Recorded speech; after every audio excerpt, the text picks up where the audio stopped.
ایک واقعہ کتابوں میں موجود ہے اور صحیح روایات جنہیں کہتے ہیں تسلسل کے ساتھ ان روایات میں موجود ہے کہ آپ سرکار صلی اللہ علیہ وآلہ وسلم کی حضرت جابر نے دعوت کی اور کہا کہ یا رسول اللہ کچھ صحابہ کو بھی ساتھ لے آئیے گا۔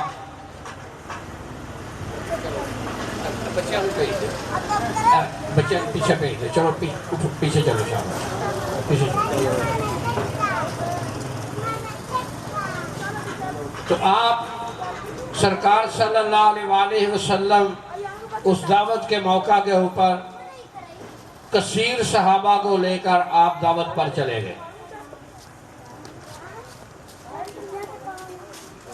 جس وقت حضرت جابر جو ہیں ان کے گھر پہنچے، کھانا تیار تھا۔ حضرت جابر نے دیکھا کہ یہ تو بہت زیادہ جو ہیں وہ صحابہ ساتھ ہیں، یہ کھانا کیسے پورا ہوگا؟ تو آپ سرکار مسکرائے اور آپ نے کہا کہ جابر کھانا لاؤ، کھانا میں تقسیم کروں۔ اس سے پہلے وہاں پر ایک اندھوناک واقعہ رونما ہو چکا تھا کہ حضرت جابر کے پاس ایک بکری تھی، انہوں نے وہ بکری جو ہے وہ آپ سرکار صلی اللہ علیہ وآلہ وسلم کے اعزاز میں رکھے کی دعوت کے لیے آپ نے اس کو ذبح کیا۔ ان کے بیٹے دونوں دیکھ رہے تھے۔ جب بیٹوں نے یہ دیکھا کہ ابا نے بکری ذبح کی ہے تو بکری ذبح کرنے کے بعد جب حضرت جابر جو ہے وہ وہاں سے ہٹے تو دونوں بیٹے جو ہیں انہوں نے کہا کہ آؤ ہم بھی ذبح کھیلیں، اور بڑے بیٹے نے چھوٹے بیٹے کو لٹا کر اس کی گردن کے اوپر چھری پھیر دی۔ جب اس کی شارک سے خون نکلا اور وہ تڑفنے لگ گیا تو حضرت جابر کا بڑا بیٹا خوف سے وہاں سے دوڑا اور وہ چھت سے گر کر نیچے مر گیا، اور وہ دوسرا بیٹا جو ہے وہ شارک کٹنے سے چھت پر مر گیا۔ حضرت جابر کے علم میں جب یہ بات آئی تو انہوں نے ان دونوں کی لاشوں کو اٹھایا اور بیوی سے کہا کہ آج ہمارے گھر سرکار تشریف لا رہے ہیں، اس لیے اس خوشی کے اندر ہمارا غم شامل نہیں ہونا چاہیے۔ جب سرکار یہاں سے چلے جائیں گے تو اس کے بعد ہم ان کو جنازہ وغیرہ کر کے دفنا دیں گے۔ تو انہوں نے ان لاشوں کو اٹھا کر اندر رکھ دیا اور پراتفاق طریقے سے سرکار کا استقبال کیا، اور سرکار نے کھانا تقسیم کیا۔ جب سب کھانا کھا چکے تو آپ نے کہا کہ جابر تو بھی آ جا، بیوی بچوں کو بھی بلاؤ، بھی میرے ساتھ کھانا کھائے۔ کہا یا رسول اللہ بچے تو کھیلنے کے لیے چلے گئے، آپ کھانا کھائیے۔ آپ نے کہا جابر جا کے بلا لاؤ۔ کہا یا رسول اللہ وہ بہت دور چلے گئے ہوں، بہت دور چلے گئے۔ آپ نے کہا کہ جابر کھڑا ہو کے آواز تو دے، کھڑا ہو کے آواز تو دے۔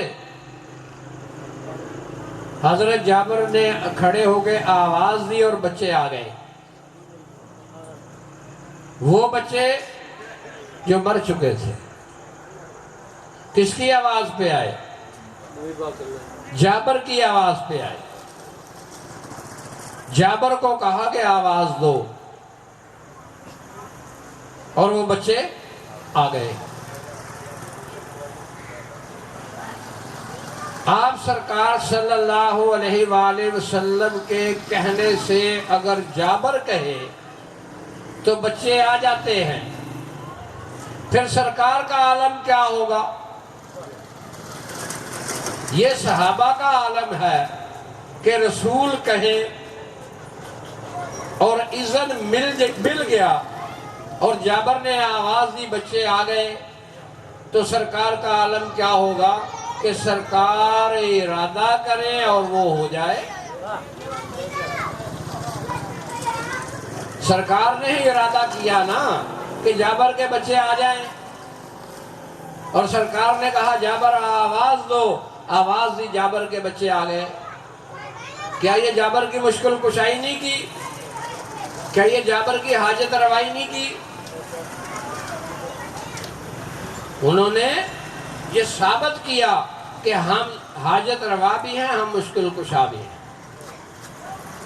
اور اللہ نے آپ کو رحمت للعالمین کہہ کے ہمیں بات سمجھا دی ہے۔ ہم کہتے ہیں کہ اللہ ہمارا کوئی کام تیری رحمت کے بغیر نہیں ہو سکتا۔ اللہ کہتا ہے میری رحمت سے مایوس ہو جاؤ، لا تقنطوا من رحمت اللہ، میری رحمت سے مایوس مت ہو جاؤ۔ پوچھا خالد کلیمی جیسے نے کہ میرے اللہ تیری رحمت کون سی ہے جس سے مایوس نہ ہو؟ تو نے یوں کیوں نہیں کہہ دیا کہ مجھ سے مایوس مت ہو جاؤ، کہ مجھ سے مایوس مت ہو جاؤ؟ میرے اللہ تو یوں کہتا تو میری سمجھ میں بات آسانی سے آ جاتی، یہ تو نے درمیان میں رحمت کہاں سے رکھ لی کہ میری رحمت سے مایوس مت ہو جاؤ؟ اللہ نے آیت اتار کے سمجھا دیا اہل علم کو، وَمَا أَرْسَلْنَاكَ إِلَّا رَحْمَةً لِلْعَالَمِينَ، کہ ہم نے عالمین کے لیے رحمت بنا کر بھیجا ہے۔ اللہ نے کہا کہ اس سے مایوس مت ہو جاؤ۔ اللہ عالم ہے، اللہ جانتا ہے، جانتا تھا، جانتا ہے کہ لوگ میرے محمد سے مایوس ہو جائیں گے، وہ یہ سمجھیں گے کہ یہ کچھ نہیں کر سکتا۔ اللہ نے اسی لیے کہا ہے کہ میری رحمت سے مایوس مت ہو جاؤ، میرے محمد سے مایوس مت ہو جاؤ۔ رحمت کی ضرورت کہاں ہوتی ہے؟ جہاں پر زحمت ہو، تکلیف ہو، جہاں پر تکلیف ہو، زحمت ہو، وہاں رحمت کی ضرورت ہوتی ہے۔ زحمت مشکل ہوتی ہے، تکلیف مشکل ہوتی ہے، اور رحمت مشکل کشائی ہوتی ہے۔ اللہ نے آپ سرکار صلی اللہ علیہ وآلہ وسلم کو عالمین کے لیے مشکل کشا بنا کر بھیجا ہے۔ ہمارے کچھ دوست کم علمی کی وجہ سے یہ بات کہتے ہیں کہ یہ رحمت کا مطلب جو ہے، جو ان کا علم ہے اور جو ان کی تبلیغ ہے نا، وہ رحمت ہے۔ تو ان دوستوں سے یہ گزارش ہے کہ یہ تبلیغ تو صرف جن و انسان کے لیے ہے، دوسروں کے لیے تو نہیں ہے۔ زمین و آسمان کے لیے تو تبلیغ نہیں ہے، ستاروں اور چاند کے لیے تو تبلیغ نہیں ہے، سورج کے لیے تو تبلیغ نہیں ہے، یہ جمادات، یہ نباتات، یہ حیوانات کے لیے تو تبلیغ نہیں ہے۔ آپ رحمت للعالمین ہیں، عالمین کے لیے رحمت ہے۔ خدا نے 18,000 مخلوقات بنائی ہیں، ان میں سے 2 نکال دیں، باقی سب کے لیے وہ پھر کس طرح رحمت للعالمین ہے اگر تبلیغ ہی رحمت ہے؟ اور پھر اللہ نے لفظ رحمت للعالمین جو ہے وہ کہہ کے ہماری مشکلوں کو بہت ہی آسان کر دیا ہے۔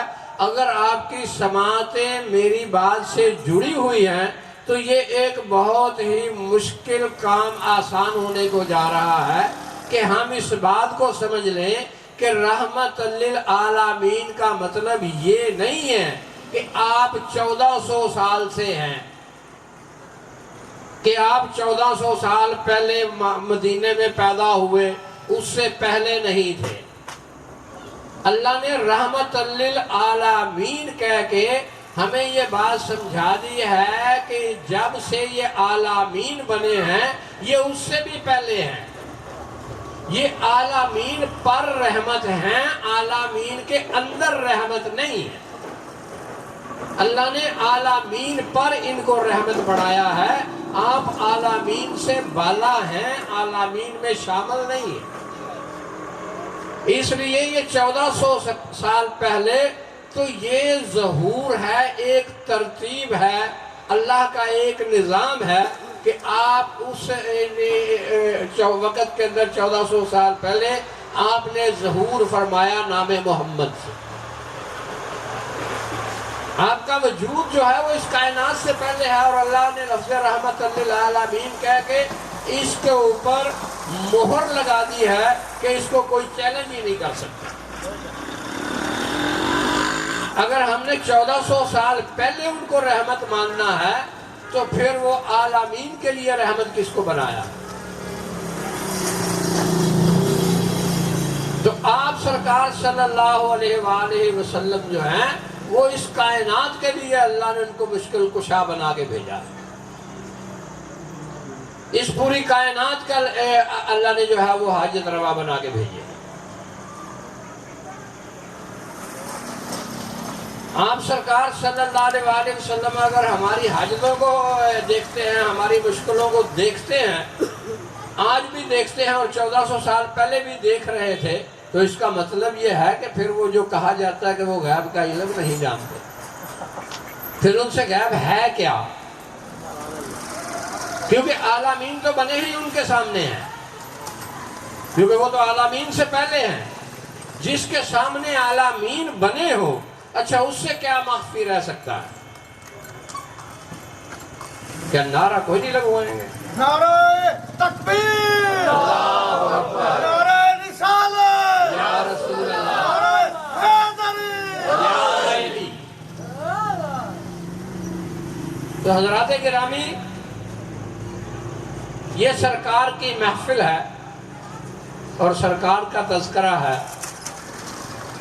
خداوند عالم ہم کو عمل کی توفیق عطا فرمائے۔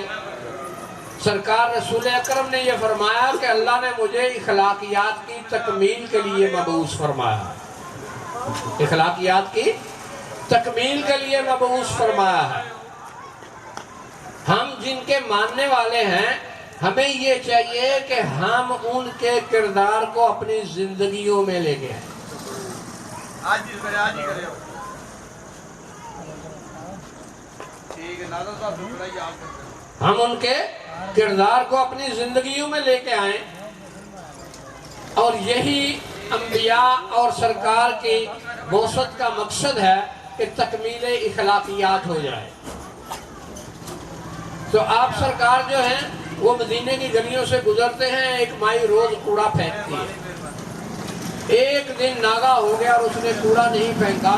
آپ سرکار نے پوچھا بھی اس مائی نے کوڑا کیوں نہیں پھینکا، پتہ کرو۔ پتہ چلا وہ بیمار ہے۔ آپ نے کہا چلو اس کے گھر چلتے ہیں۔ آپ اس کے گھر چلے گئے، وہاں جا کے پتہ کیا تو وہ بیمار تھی۔ آپ نے بخار کو کہا کہ چل نکل یہاں سے، بخار اتر گیا۔ آپ نے مائی کو کہا کہ تو کوڑا اکٹھا کر، محمد انتظار کرتا ہے، میں نیچے سے گزروں گا تو کوڑا پھینک لینا۔ اس نے کہا بس سرکار اب نہیں، اور وہ اسلام میں داخل ہو گئی۔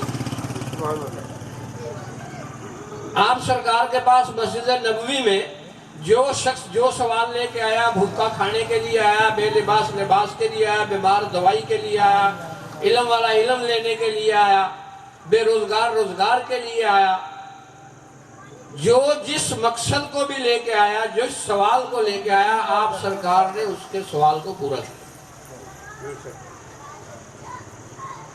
اور یہی ہمیں درس دیا کہ کم از کم جو تم کر سکتے ہو کسی کے لیے وہ ضرور کرو۔ آپ نے فرمایا سارے مسلمان آپس میں بھائی بھائی ہیں، ایک جسم ہے، ایک جان ہے۔